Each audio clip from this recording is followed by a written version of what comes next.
స్నేహితులారా, ఈ సమయాన్ని బట్టి దేవునికి వందనాలు తెలియజేస్తా ఉన్నాను. ప్రేమపూర్వకంగా మిమ్మల్ని అందరినీ వాక్య ధ్యానంలోనికి ఆహ్వానిస్తూ ఉన్నాను. ఆకలి గొనుచున్న మీరు అనే ఆలోచనను మీతో కూడా పంచుకోవడానికి ఇష్టపడుతూ ఉన్నాను కనుక దేవుని యొక్క వాక్యమును మీరు ముగింపు వరకు ఆలకించాలని మీ కుటుంబ సభ్యులతోనూ తోటి విశ్వాసులతోనూ ఈ వీడియో షేర్ చేసుకోవాలని, మీ ప్రార్థన మనవులు ఎట్టివైనను కామెంట్స్ రూపంలో కానీ ఫోన్ కాల్ ద్వారా కానీ తెలియజేయండి.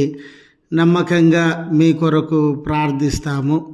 ఈ వీడియో మీ ఆధ్యాత్మిక జీవితంలో ఉపయోగకరంగా ఉంది అని మీకు అనిపిస్తే దయచేసి ఈ ఛానల్ను సబ్స్క్రైబ్ చేసుకునవలసినదిగా మనవి చేస్తూ ఉన్నాను.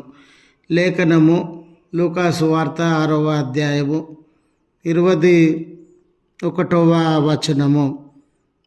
ఆకలి గొనుచున్న మీరు ధన్యులు, మీరు తృప్తి పరచబడుదురు. స్నేహితులారా, ఈ లెంట్ కాలం అంతటిలో ఉపవాసం ఉండి ఆకలిని అనుభవించేటటువంటి వారుగా ఉండినారు. ఇది చాలా మంచి అభ్యాసము. దేవునితో సమయాన్ని గడపడానికి, ఆధ్యాత్మికంగా బలపడడానికి, దైవికమైనటువంటి విషయాలలో మనకున్నటువంటి శ్రద్ధ ఆసక్తులను కనబరచడానికి ఈ ఉపవాసము ఒక శ్రేష్టమైనటువంటి మార్గంగా తలపోస్తూ ఉన్నాను. అయితే చదవబడినటువంటి లేఖన భాగంలో ఆకలి గొనుచున్న మీరు అనేటటువంటి మాటను మనము గమనించేటటువంటి వారంగా ఉన్నాం.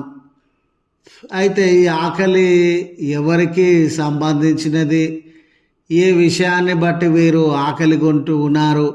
ఈ ఆకలి కొనినటువంటి వ్యక్తులు ధన్యులని ప్రభుల వారు ఎందుకు సెలవిస్తూ ఉన్నారు అనే విషయాన్ని మనము గమనించినప్పుడు, ప్రభుల వారి కాలంలో సమాజంలో చాలామంది పేదలుగా ఉండినారు. వెలివేయబడినటువంటి వారుగా, అణచివేతలకు లోనైనటువంటి వారుగా, భోజన పదార్థములు లేక ఆకలితో అల్లాడుచున్నటువంటి వారుగా ఉండినారు.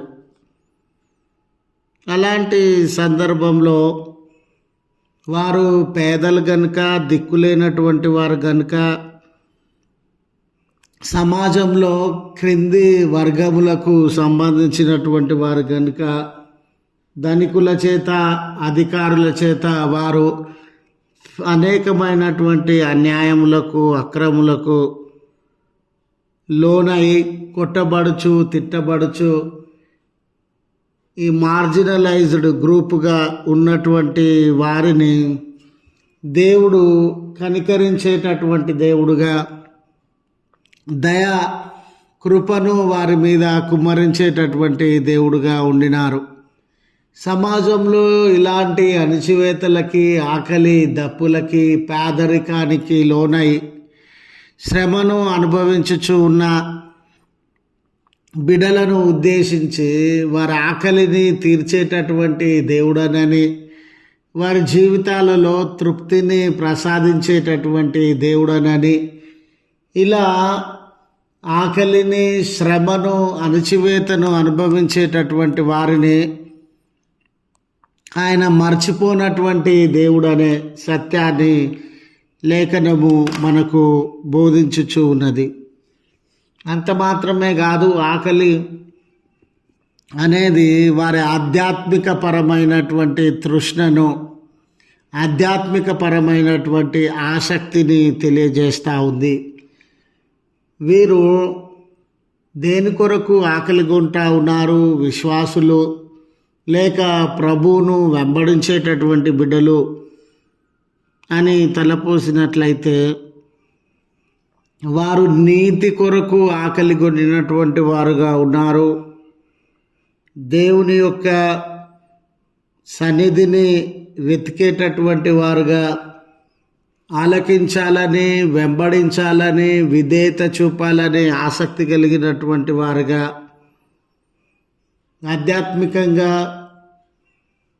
బలపడాలని, దేవునితో సహవాసం చేయాలని తృష్ణ, ఆకలిని కలిగినటువంటి వారుగా, అంటే మంచి కార్యముల పట్ల, దేవునితో సహవాసం పట్ల, ఆధ్యాత్మిక జీవితం పట్ల వీరు ఆకలి కొనినారు గనుక దేవుడు వారిని తృప్తిపరిచేటటువంటి దేవుడుగా, వారి మనవిని అంగీకరించి వారితో కూడా సహవాసం చేస్తున్నటువంటి దేవుడుగా, ఆ రకంగా వారు కలిగి ఉన్నటువంటి ఆధ్యాత్మిక పరమైన ఆకలి తొలగించబడి వారు నెమ్మదిని అనుభవించే ప్రజలుగా ఉంటారు అని లేఖనము సెలవిస్తూ ఉన్నటువంటి విషయాన్ని ఈ భాగంలో మనము గమనించేటటువంటి వారంగా ఉన్నాం. ఈ లెంటు కాలంలో స్నేహితులారా, శరీర సంబంధమైనటువంటి ఉపవాసాన్ని అనుభవిస్తూ ఈ శరీర సంబంధమైన ఆకలిని మాత్రమే అనుభవించక నీతి సంబంధమైన, న్యాయం కొరకైనా, మంచి కొరకైనా, ఆధ్యాత్మికంగా బలపడాలని, దేవునితో సహవాసం చేయాలని, పరిశుద్ధమైనటువంటి జీవితాన్ని జీవించాలని మనము ఆకలి కలిగినటువంటి వారంగా ఉండినప్పుడు దేవుడు ఆధ్యాత్మికంగా మనలను బలపరిచేటటువంటి దేవుడని, స్థిరపరిచేటటువంటి దేవుడని జ్ఞాపకం చేస్తూ ఈ మాటలను ముగిస్తూ ఉన్నాను. ప్రార్థించుదాము. కృపగల తండ్రి, ప్రేమగల మా రక్షక, మీ పరిశుద్ధమైన ఉన్నతమైన నామమునకు కృతజ్ఞతలను, స్తోత్రములను చెల్లిస్తూ ఉన్నాం. నిజమేనయ్యా, పేదరికాన్ని బట్టి